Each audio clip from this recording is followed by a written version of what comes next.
నిఘా TV news కు స్వాగతం. ముందుగా హెడ్లైన్స్. ఆయన ఏదో ఒకటి చెప్తూనే ఉంటారు. రాహుల్ పై మోదీ విసురులు.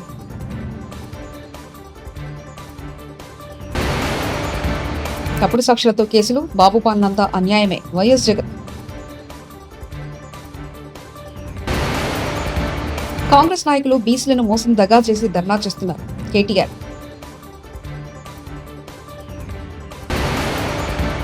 కాళేశ్వరం కమిటీ ఇచ్చిన రిపోర్టు మొత్తం ట్రాష్ లాగా ఉంది. హరీష్ రావు. ఆపరేషన్ సింధూర్ పై విపక్షాలు పార్లమెంట్లో చర్చకు పట్టుబడి ప్రభుత్వం ముందు నిలవలేకపోయాయని, ఇప్పుడు ఎందుకు చర్చకు పట్టుబడ్డామా అని విచారిస్తున్నాయని ప్రధానమంత్రి నరేంద్ర మోదీ విమర్శించారు. ప్రభుత్వాన్ని ప్రశ్నించేందుకు వచ్చిన ఒకే అవకాశాన్ని కూడా వినియోగించుకోలేకపోయాయని అన్నారు. లోక్సభలో కాంగ్రెస్ విపక్ష నేత రాహుల్ గాంధీపై కూడా వ్యంగ్యాస్త్రాలు విసిరారు. మంగళవారం నాడు ఇక్కడ జరిగిన ఎన్డీఏ పార్లమెంటరీ పార్టీ సమావేశంలో మోదీ మాట్లాడారు. हमारे सदियों पुराने सांस्कृतिक संबंधों का जीवन प्रमाण है। अभी जारी किए गए डाक टिकट, जिसमें दोनों देशों के राष्ट्रीय पुष्प हैं, हमारी मित्रता की महक दर्शाते हैं। फ्रेंड्स, हर स्तर पर संवाद, हर क्षेत्र में सहयोग लंबे समय से हमारे संबंधों की पहचान रहा है। आज मैंने और राष्ट्रपति जी ने आपसी सहयोग, क्षेत्रीय मुद्दों और अंतर्राष्ट्रीय परिस्थितियों पर विस्तार से बातचीत की। ये प्रसन्नता का विषय है कि आज हमने अपने संबंधों को स्ट्रैटेजिक पार्टनरशिप का दर्जा देने का निर्णय लिया है। इस पार्टनरशिप के पोटेंशियल को परिणामों में परिवर्तित करने के लिए एक व्यापक एक्शन प्लान भी बनाया गया है। हमारा बायलैटरल ट्रेड निरंतर बढ़ रहा है और $3 बिलियन का आंकड़ा पार कर चुका है। इसे और मजबूत करने के लिए India ASEAN free trade agreement के रिव्यू को जल्द से जल्द पूरा करना हमारी प्राथमिकता है। साथ ही हमने द्विपक्षीय प्रेफरेंशियल ट्रेड एग्रीमेंट की दिशा में काम करने का फैसला भी किया है। इंफॉर्मेशन एंड डिजिटल टेक्नोलॉजी, स्वास्थ्य, ऑटोमोबाइल्स, इंफ्रास्ट्रक्चर, मिनरल्स, हर सेक्टर में हमारी कंपनियां सक्रिय रूप से काम कर रही हैं।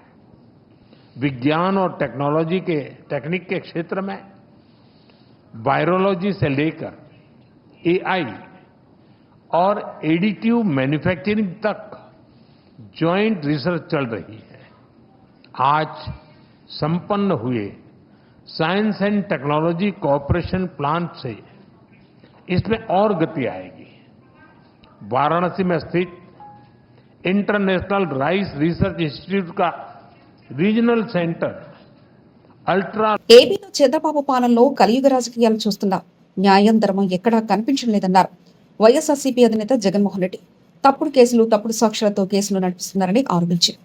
అక్రమ, తప్పుడు కేసుల్లో బాధితుల తరపున న్యాయవాదులు నిలబడాలన్నారు. న్యాయవాదుల సేవలను పార్టీ ఎప్పుడు మర్చిపోదు అంటూ హామీ ఇచ్చారు. పార్టీ కోసం కష్టపడే వారికి తప్పకుండా వారికి ప్రాధాన్యత ఉంటుందంటూ భరోసా ఇచ్చారు. వైఎస్ఆర్సీపీ అధినేత వైఎస్ జగన్మోహన్ రెడ్డి అధ్యక్షతన వైఎస్ఆర్సీపీ లీగల్ సెల్ ప్రతినిధుల భేటీ జరిగింది. ఈ సమావేశంలో పార్టీ ప్రధాన కార్యదర్శి పొన్నవోలు సుధాకర్ రెడ్డి, లీగల్ సెల్ రాష్ట్ర అధ్యక్షుడు మనోహర్ రెడ్డి, ఉమ్మడి గుంటూరు, కృష్ణా జిల్లాల లీగల్ సెల్ ప్రతినిధులు పాల్గొన్నారు. ఈ సందర్భంగా వైఎస్ జగన్, రాష్ట్రంలో ఇవాళ ప్రత్యేకమైన పరిస్థితులు ఉన్నాయి, న్యాయవాదులుగా మీరు కీలక పాత్ర పోషిస్తున్నారు, పార్టీకి అన్ని రకాలుగా తోడుగా పెద్దగా మీరు ఉంటున్నారని చెప్పారు. మాత్రం ఖచ్చితంగా ఎవరైతే పార్టీ కోసం చేసినారో ఈసారి ప్రతి ఒక్కరిని కూడా మర్చిపోకూడదు, డేటాబేస్ క్రియేట్ చేయండి అని చెప్తాను. ఈ డేటాబేస్ ఆధారంగానే రేపొద్దున ప్రతి ఒక్కరికి కూడా గుర్తింపు అనేది ఉంటుందనేది ఈ సందర్భంగా ఖచ్చితంగా తెలియజేస్తాను. ఇక్కడే కాదు, రాష్ట్ర వ్యాప్తంగా కూడా రాబోయే రోజుల్లో నెక్స్ట్ వీక్ బహుశా ఒక యాప్ కూడా తయారు చేస్తా ఉన్నాం. దాంట్లో కూడా మీ సీనియర్ లాయర్లు అందరూ కూడా దాంట్లో యాప్లో కూడా ఇన్వాల్వ్ అవుతున్నారు. యాప్ తయారీ కార్యక్రమంలో రాష్ట్ర వ్యాప్తంగా వైఎస్ఆర్సీ కార్యకర్తకు ఎవరైనా ఎక్కడ అన్యాయం జరిగినా ఆ యాప్ డౌన్లోడ్ చేసుకుని తన పేరు, తనకు ఏమన్యాయం జరిగింది, తనకు ఎవరి వల్ల అన్యాయం జరిగింది, ఆ అధికారి హోదా ఏమిటి, నీకు జరిగిన అన్యాయం ఏమిటి ఆటోమేటిక్లీ మన డిజిటల్ లైబ్రరీలోకి వచ్చేస్తుంది. ఇక్కడ వచ్చిన తర్వాత రేపొద్దున మనం అధికారంలోకి వచ్చిన తర్వాత వీళ్ళందరి మీద రేపొద్దున జగన్ 2లో ఎవడెవడైతే అన్యాయం చేసినాడు, ఎవడెవడైతే అధికారి తన అధికారాన్ని దుర్వినియోగం చేశాడు, ఎవడెవడైతే అన్యాయంగా మనుషులను చిత్రహింసలు పెట్టారు, వాళ్ళందరినీ కూడా రేపొద్దున చట్టం మీద నిలబడతాం. చట్టం తన పని తాను చేసుకొని పోతుంది. ఎందుకంటే ఈరోజు చూస్తూ ఉన్నాం ఇవన్నీ కూడా. ఈరోజు లాయర్లుగా మనం పోయి వాదించే కార్యక్రమం ఏదైతే మనం చేస్తూ ఉన్నాము అని అంటే, ఎవరి తరపున మనం వాదిస్తున్నాము అని అంటే నిజంగా దెబ్బతిన్న వారి తరపున వాదిస్తూ ఉన్నాం. ఆ దెబ్బ అనేది ఎంత తీవ్రంగా కనిపిస్తూ ఉంది అని అంటే, దొంగ కేసులు పెడతా ఉన్నారు, అందులో నుంచి దొంగ సాక్ష్యాలు పుడతా ఉన్నాయి, దొంగ సాక్ష్యాల ఆధారంగా మనుషులను తీసుకొని పోయి జైల్లో పెడతా ఉన్నారు. జైల్లో నుంచి ఆ మనిషి బయటకు వచ్చేసరికి ఆ కేసు అయిపోయేసరికి మరో కేసు. నిజంగా ఈ వ్యవస్థ లేకన్నది మార్పు అనేది రావాలా. అధికారం ఉంది కదా అని చెప్పి, యూనిఫామ్ ఉంది కదా అని చెప్పి దుర్వినియోగం పరచడం అన్నది ఎంతటి బాధ కలిగిస్తుంది అటువైపున వ్యక్తికి కూడా అన్నది ఇటువైపున వ్యక్తికి కూడా అర్థం కావాలి. అర్థం కావడానికి అందుకనే లాయర్ల చేతనే, లాయర్లు చేయించిన ఈ యాప్ని మనందరి సమక్షంలోనే నెక్స్ట్ వీక్ అది కూడా లాంచ్ చేసే కార్యక్రమం కూడా చేస్తాం.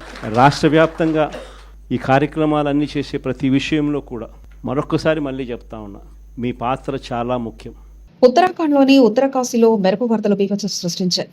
ఇక్కడ ధారాలి గ్రామంపై జల ప్రవాహం విరుచుకుపడింది. ఈ ఘటనలో దాదాపు 50 మందికి పైగా శిథిలాల కింద చిక్కుకుని ఉంటారని, 20-25 హోటళ్లు, నివాసాలు కొట్టుపై ఉండవచ్చని స్థానికులు పేర్కొంటున్నారు. కీలకంగా నదీ పరివాహక ప్రాంతాల్లో కుంభవృష్టి కారణంగా ఈ మెరుపు వరదలు సంభవించినట్లు సమాచారం. మంత్రి కోమటిరెడ్డి వెంకటరెడ్డిపై పరోక్షంగా విమర్శలు చేసిన ఎమ్మెల్యే కోమటిరెడ్డి రాజగోపాల్ రెడ్డి, 1000 కోట్లు దోచుకునే వాళ్ళకే పెద్ద పదవులు కావాలి, నేను అందరిలాగా పైరవీలు చూసి దోచుకునే వాడినైతే కాదు అంటూ ఎమ్మెల్యే కోమటిరెడ్డి రాజగోపాల్ రెడ్డి వ్యాఖ్యానించారు. అవసరమైతే అంత దూరం కూడా పోతాం. నేనైతే భయపడా, మీ అందరికి మాటిస్తున్నా. మళ్ళా కానీ నేను అందరిలాగా పదవులకు పోయి పైరవులు చేసి దోచుకునేటోడు అయితే కాదు. ఎవరికి కావాలి పెద్ద పెద్ద పదవులు? పదవులు అడ్డం పెట్టుకొని రాజకీయాలకు వచ్చి, రాజకీయాలు అడ్డం పెట్టుకొని పదవులకు వచ్చి 1000 కోట్లు దోచుకునేటానికి వారికి పదవులు కావాలి. కాంగ్రెస్ నాయకులు బీసీల మోసం, దగా చేసి ధర్నా చేస్తున్నారు. కాంగ్రెస్ నాయకులు బీసీ డిక్లరేషన్ లో రిజర్వేషన్ తో పాటు సంవత్సరానికి 20,000 కోట్ల లాగా 5 సంవత్సరాలకు 1,00,000 కోట్లు, బీసీ సబ్ ప్లాన్, 42% రిజర్వేషన్లు, రాజకీయాల్లో, ఉద్యోగాల్లో, ఉపాధిలో, ప్రభుత్వ కాంట్రాక్టుల్లో కూడా ఇస్తామని అంటున్నారు. రిజర్వేషన్లు తప్పించి మిగతావి కాంగ్రెస్ ప్రభుత్వం చేతిలో ఉన్నాయి. అవి చేయకుండా బీసీలను మోసం చేస్తున్నారు. దాన్ని ధర్నా అనో జోక్ అంటాను. ఎందుకంటే మేము ఈ మాట శాసనసభలో బిల్లు పెట్టినప్పుడే చెప్పాం. You are cutting a very cruel joke on the backward classes of this state. అంటే బీసీలను మోసం చేస్తూ మీరు దగా చేస్తున్నారు, వంచిస్తున్నారని చెప్పాం. ఇవాళ నేను ఒకటి అడుగుతా ఉన్నా, మీరు సమాధానం ముఖ్యమంత్రి గారిని అడగాలని చెప్పి కూడా నేను కోరుతా ఉన్నా. 42% రిజర్వేషన్లు అని ఢిల్లీకి వచ్చి డ్రామా చేస్తా ఉన్నా. నేను కాంగ్రెస్ పార్టీని అడుగుతా ఉన్నా, మీరు బీసీ డిక్లరేషన్లో ఒక ఈ రిజర్వేషన్ల మాటను ఇయ్యలేదు. మీరు ఏమేం మాటలు చెప్పినారు? సంవత్సరానికి 20,000 కోట్ల బడ్జెట్ ఇస్తామన్నారు. 5 ఏళ్లలో 1,00,000 కోట్ల బడ్జెట్ బీసీలకు ఇస్తామన్నారు. బీసీ సబ్ ప్లాన్ పెడతామన్నారు. 42% రిజర్వేషన్ రాజకీయాల్లోనే కాదు, ఉద్యోగాల్లో, ఉపాధిలో, ప్రభుత్వ కాంట్రాక్టుల్లో కూడా ఇస్తామన్నారు. నేను ముఖ్యమంత్రి గారిని అడుగుతున్నా, ప్రభుత్వాన్ని అడుగుతున్నా, కాంగ్రెస్ పార్టీని అడుగుతున్నా, మీ చేతుల్లో ఉన్నాయేమో చేస్తలేరు. మీ చేతుల్లో బీసీ సబ్ ప్లాన్ ఉన్నది, చేయండి. మీ చేతుల్లో బీసీలకు 1,00,000 కోట్ల బడ్జెట్ ఇచ్చే అవకాశం ఉంది, చేయండి. 2 బడ్జెట్లు పెట్టారు. ఒక్కొక్క బడ్జెట్లో 20,000 కోట్లు అన్నారు. 2 బడ్జెట్లు కలిపి కూడా 20,000 కోట్లు పెట్టలేదు. అందులో ఖర్చు అయితే 10,000 కోట్లు కూడా దాటం లేదు. అందుకే మరి ముఖ్యమంత్రి గారిని, ప్రభుత్వాన్ని కోరేది, మీ చేతుల్లో ఉన్న పనులు ముందు చేయండి. అట్లయితేనే బీసీలు నమ్ముతారు. 42% రిజర్వేషన్ ఏ ఒక్క ప్రభుత్వ కాంట్రాక్ట్లనని ఇప్పటివరకు ఈ 2 ఏళ్లలో ఇచ్చినారా? ఇవ్వలేదు. ఎంబీసీ మంత్రిత్వ శాఖ పెడతామన్నారు, ఎందుకు పెట్టలేదు? బీసీ సబ్ ప్లాన్ ఎందుకు పెట్టలేదు? ఏ కారణం చేత 42% రిజర్వేషన్ విద్యలో, ఉద్యోగాల్లో మీరు ఇస్తలేరు? కేవలం రాజకీయాలే కాదు కదా, రాజకీయాల్లో 42% వాటా వస్తే మరి డెఫినెట్ గా రాజకీయ నాయకులకు లాభం అవుతుంది. కానీ బీసీ జాతికి లాభం కావాలంటే, బీసీల్లో ఉండే నిజంగా పేదవారికి లాభం కావాలంటే 42% కాంట్రాక్ట్లు ఇవ్వండి, 42% విద్యలో అవకాశాలు ఇవ్వండి, 42% ఉపాధిలో అవకాశాలు ఇవ్వండి. అట్లాగే 20,000 కోట్ల బడ్జెట్ మీరు చెప్పినట్టు పెట్టండి, బీసీ సబ్ ప్లాన్ పెట్టండి. అప్పుడు నమ్ముతారు మిమ్మల్ని తప్ప ఇక్కడ ఢిల్లీకి వచ్చి డ్రామా చేసి 4 ఓట్ల కోసం 4 డైలాగులు కొట్టి ఆఖరికి ఇక్కడ ఇంకెవరు అడ్డం పడుతున్నారని ఊహాజనితమైన శత్రువులను చూపెట్టి తప్పించుకుంటే కుదరదు. ముమ్మాటికి మీ దొంగతనాన్ని, మీ దొంగ నాటకాన్ని మొత్తం రాష్ట్ర ప్రజలు అర్థం చేసుకున్నారు కాబట్టి రేపు స్థానిక సంస్థల ఎన్నికల్లో బుద్ధి చెప్తారని నా విశ్వాసం. రేవంత్ రెడ్డి కాళేశ్వరం కూలిందని అంటున్నారు. యాదాద్రి జిల్లాకు పోయి గంధమల్ల ప్రాజెక్టుకు కొబ్బరికాయ కొడతాడు. కాళేశ్వరం నీళ్లే గంధమల్ల ప్రాజెక్టుకు పోతాయి. మల్లన్న సాగర్ నుండి నీళ్లు మూసీలోకి నీళ్లు పోవడానికి 6,000 కోట్లకు టెండర్లు ఫైనల్ చేశాడు. మల్లన్న సాగర్ ప్రాజెక్టు కాళేశ్వరంలో భాగమే. కాళేశ్వరం కూలిందని అబద్ధపు మాటలు చెప్పి గంగమల్లమ్మ కొబ్బరికాయలు కొట్టి మల్లన్న సాగర్ కు టెండర్లు ఎలా ఖరారు చేస్తావు బిడ్డ రేవంత్ రెడ్డి అంటూ మాజీ మంత్రి ఎమ్మెల్యే హర్ష వ్యక్తం లేలే మేము ఆల్రెడీ 152 మీటర్లకు అగ్రిమెంట్ చేసినాం, నువ్వు ఎట్ట తగ్గించినవు అన్నాడు. ఆనాడు ఎయిర్పోర్ట్లో కేసీఆర్ గారు మాట్లాడారు, ఉత్తమ్ కుమార్ రెడ్డి నువ్వు 152 మీటర్లకు అగ్రిమెంట్ చేసుంటే ఇంకా గంట సేపు నేను ఇన్నే ఉంటా, నువ్వు రా, ఆ అగ్రిమెంట్ నాకు చూపి నేను ఇక్కడ నుంచి రాజ్ భవన్కు పోయి రాజీనామా చేస్తాను. ఆ రోజు కేసీఆర్ గారు సవాల్ చేశారు. ఇది నేను నోటి మాట చెప్తలే, నా వీడియో కూడా మీరు చూడండి కావాలంటే. ఆనాడు కేసీఆర్ గారు బేగంపేట ఎయిర్పోర్ట్లో ఆనాటి ఉత్తమ్ కుమార్ రెడ్డి ఫేక్ మాటలకు, గోబల్స్ మాటలకు ఏ రకంగా సవాల్ విసిరినారు. ఆ రోజు 152 మీటర్లకు అగ్రిమెంట్ ఉందని ఆనాటి పిసిసి అధ్యక్షుడు ఉత్తమ్ కుమార్ రెడ్డి మాట్లాడిండు. ఉన్నదా మరి అగ్రిమెంట్? ఈ రోజు వరకు ఆ రోజు కేసీఆర్ గారు ఓపెన్ ఛాలెంజ్ చేసిండ్రు, ఇయ్యాలటి వరకు కూడా చేయలే. నిజంగా అగ్రిమెంట్ ఉంటే 7 సంవత్సరాలు అధికారంలో ఉండి ఎందుకు తట్టెడు మట్టి కూడా మీరు తవ్వలేదు అంటే అబద్ధపు మాటలు, గోబల్స్ మాటలు. ఆనాడు కేసీఆర్ గారు మంచి పని చేస్తుంటే దాని మీద ఏదో అమృత భాండాగారంలో విషపు చుక్క వేసినట్టు, ఒక మంచి పని జరుగుతుంటే దాన్ని ఒక అబద్ధాలు చెప్పి అనుమానాలు కల్పించేటువంటి ప్రయత్నాన్ని సృష్టించారు. అఫ్కోర్స్ ఈ విషయం రేవంత్ రెడ్డి కూడా తెలుసు. నేను జోక్ చేస్తలేను, సీరియస్గా అంటున్నా. ఎందుకు ఈ మాట అంటున్నా చెప్పాలనా? కాళేశ్వరం కూలిందనేది ఆయన్నే. మొన్న యాదాద్రి జిల్లాలో పోయి గంధమల్ల కొబ్బరికాయ కొట్టిండా లేదా? గంధమల్ల ఏంటిది? Continuation of Kaleshwaram. మరి కూలిందనేది నువ్వే, గంధమల్ల ప్రాజెక్టు కొబ్బరికాయ కొట్టేది నువ్వే, కూలిందనేది నువ్వే. మూసీకి నేను కాళేశ్వరం నీళ్లు మల్లన్న సాగర్ నుంచి తెస్తా అని 6,000 కోట్ల రూపాయలకు టెండర్లు ఫైనల్ చేసినావా లేదా? మరి కాళేశ్వరం కూలిందంటావు, కాళేశ్వరం నీళ్లు 6,000 కోట్ల రూపాయలతో తెచ్చి మూసీలో పోస్తా అని టెండర్లు ఎట్లా ఫైనల్ చేస్తావు బిడ్డ? అంటే నువ్వు అబద్ధాలు చెప్తున్నావు, గోబల్స్ చెప్తున్నావు. సో ఎప్పటికైనా కేసీఆర్ చేసిన నిర్ణయం తన కోసం కాదు, 100 ఏళ్ల రాష్ట్ర భవిష్యత్తు కోసం ఆలోచించి కేసీఆర్ గారు మల్లన్న సాగర్ లాంటి ప్రాజెక్టులను, కాళేశ్వరం ప్రాజెక్టును వారు నిర్మించడం జరిగింది. అంగన్వాడీ కేంద్రాలను పిల్లలకు మొదటి పాఠశాలగా మార్చాలని జిల్లా కలెక్టర్ పి ప్రవీణ్ పిల్లలందరినీ ప్రీ ప్రైమరీ విద్య కోసం అంగన్వాడీ కేంద్రాల్లో చేర్చారు. తల్లిదండ్రులకు అంగన్వాడీ కేంద్రాల్లో అందిస్తున్న ప్రీ ప్రైమరీ విద్యపై అవగాహన కల్పించారు. అంగన్వాడీ కేంద్రాలను పిల్లలకు మొదటి పాఠశాలగా మార్చాలని జిల్లా కలెక్టర్ పి ప్రావీణ్య అన్నారు. మంగళవారం పోతిరెడ్డిపల్లి గ్రామంలోని అంగన్వాడీ కేంద్రాన్ని జిల్లా కలెక్టర్ పి ప్రావీణ్య ఆకస్మికంగా సందర్శించారు.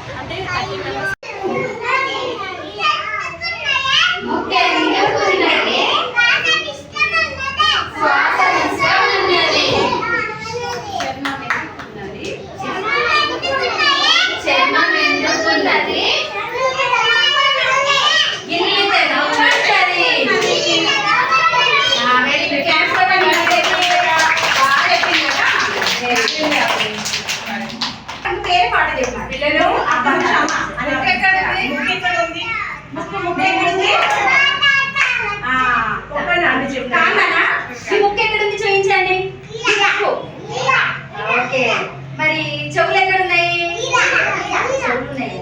కళ్ళు ఎక్కడున్నాయి? కళ్ళు ఇక్కడ ఉన్నాయా? చేతులు ఉన్నాయా మీకు? మరి ఏం చేస్తావు చేతులతో?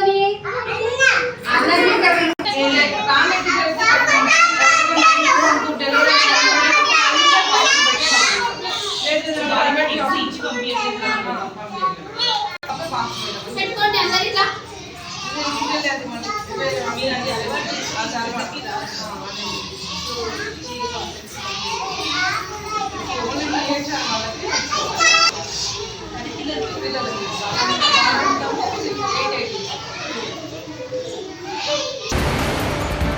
ఆయన ఏదో ఒకటి చెప్తూనే ఉంటారు. రాహుల్ పై మోదీ విసురులు.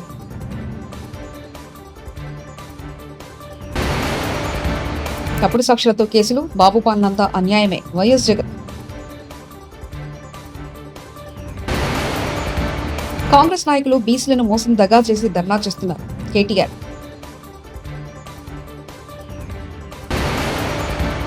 కాళేశ్వరం కమిటీ ఇచ్చిన రిపోర్టు మొత్తం ట్రాష్ లాగా ఉంది. హరీష్ రావు. ఇవి బులెటిన్ విశేషాలు. చూస్తూనే ఉండండి నిఘా టీవీ న్యూస్.